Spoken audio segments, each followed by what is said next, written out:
நாங்களும் முஸ்லிம்கள் தான்.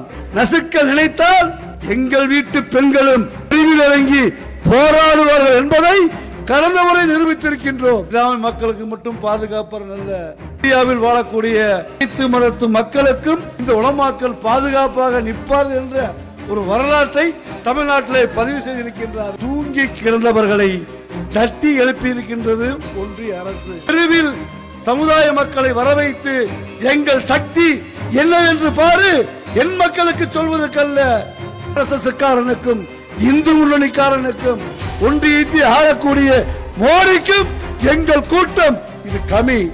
இந்த முறையும் அது வராமல் பாதுகாக்க வேண்டும் என்கின்ற எச்சரிக்கை உணர்வைத்தால் ஒரு கைகோர்த்து களத்தில் இறங்கி போராடுகின்ற பொழுது முன்வரிசையில் நாங்களும் இருப்போம்.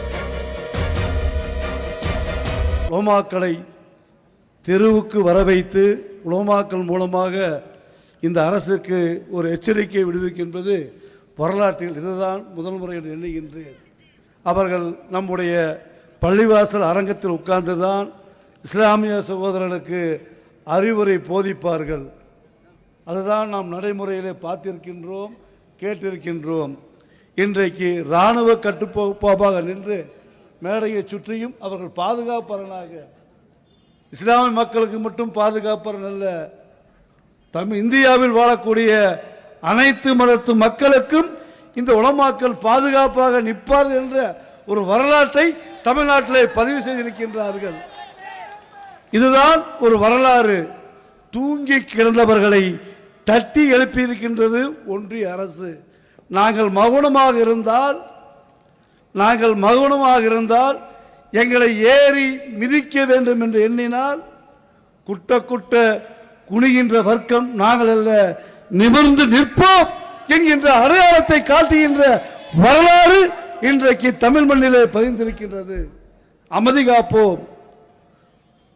காப்போம், சமுதாய ஒற்றுமையை காப்போம், மத நல்லிணக்கத்தோடு வாழ்வோம் என்று 1000 ஆண்டுகளில் இந்த மண் தோன்றிய காலத்திலிருந்து மனித நேயத்தோடு மாமா மாப்பிள என்ன மச்சா சவுக்கியமா, நாங்க பார்த்தா என்ன மாப்பிள சவுக்கியமா, மாமு சவுக்கியம். இதுதான் வரலாறு. அந்தந்த மொழியில் தமிழ் மொழி என்று சொன்னால், தமிழ்நாடு என்று சொன்னால் மாமா மாப்பிள, இதுதான் நம் உறவு.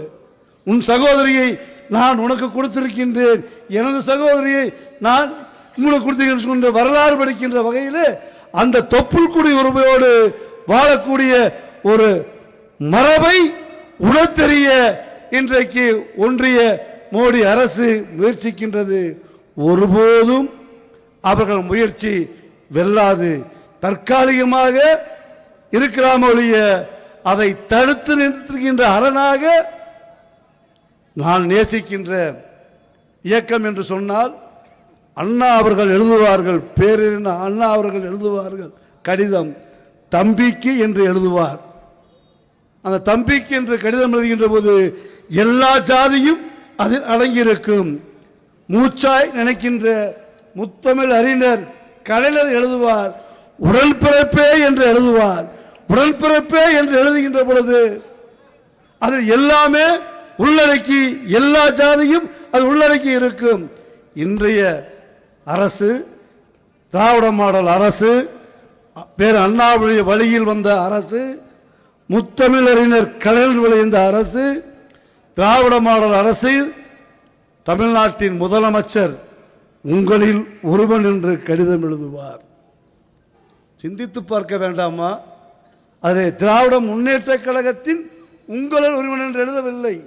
ஒட்டுமொத்த சமூகத்திற்கும் அவர்கள் சொல்கின்ற அறிவுரைகள், அவர்கள் எடுத்து வைக்கின்ற முன்னெடுப்புகள், கோடான கோடி கொண்ட திராவிட முன்னேற்ற கழகத்தின் தொண்டர்கள், திராவிட முன்னேற்ற கழகத்தின் தலைமை என்ன கட்டளை இருக்கின்றதோ அந்த கட்டளைக்கு அரணாக இந்த மக்களுக்கு பாதுகாப்பாகத்தான் காலங்காலமாக நின்று கொண்டிருக்கின்றார்கள்.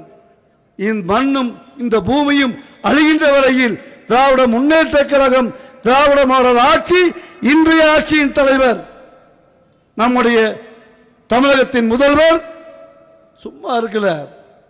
இதை நோன்றாங்கும் போது இரண்டாவது முறையா சட்டமன்றத்தில் இந்த சட்ட திருத்தத்திற்கு எதிர்ப்பு தெரிவித்து தீர்மானத்தை நிறைவேற்றி இருக்கின்றார்.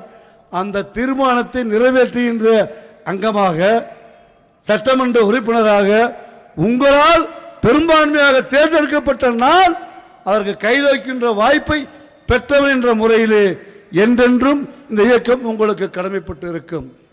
ஆகவே அஞ்சுவது தேவையில்லை. ஆனால் உலமாக்களை களத்தில் இறக்கி இன்றைக்கு இவ்வளவு பெரிய கூட்டத்தை உலமாக்கள் இட்ட கட்டளைக்கு சபையில்தான், அரங்கத்தில்தான், பள்ளிவாசலில்தான் நாம் கட்டுப்படுவோம். ஆனால் தெருவில் சமுதாய மக்களை வரவைத்து எங்கள் சக்தி என்னவென்று பாரு, என் மக்களுக்கு சொல்வதற்கல்ல, RSS காரனுக்கும் இந்து முன்னணிக்காரனுக்கும் ஒன்றியத்தை ஆளக்கூடிய மோடிக்கும் எங்கள் கூட்டம் இது கமி, இது கமி. இன்னும் எங்களை நசுக்க நினைத்தால் எங்கள் வீட்டு பெண்களும் தெருவில் இறங்கி போராடுவார்கள் என்பதை கடந்த முறை நிரூபித்திருக்கின்றோம். இந்த முறையும் அது வராமல் பாதுகாக்க வேண்டும் என்கின்ற எச்சரிக்கை உணர்வைத்தான் இந்த கண்டன பொதுக்கூட்டம் அடையாளம் காட்டுகின்றது. ஆகவே ஒட்டு கேட்கக்கூடிய மத்திய உளவுத்துறையின் போலீஸ் அவர்களே, தமிழகத்தின் உளவுத்துறை போலீஸ் சொல்லிவிடும், மத்திய உளவுத்துறை சேர்ந்த போலீஸுக்கு நாங்கள் சொல்வதெல்லாம் நாங்களும் முஸ்லிம்கள் தான், நாங்களும் முஸ்லிம் சகோதரர்கள் தான், அவர்களோடு கைகோர்த்து களத்தில் இறங்கி போராடுகின்ற பொழுது முன்வரிசையில் நாங்களும் இருப்போம் என்று சொல்லி விடைபெறுகிறேன். நன்றி, வணக்கம்.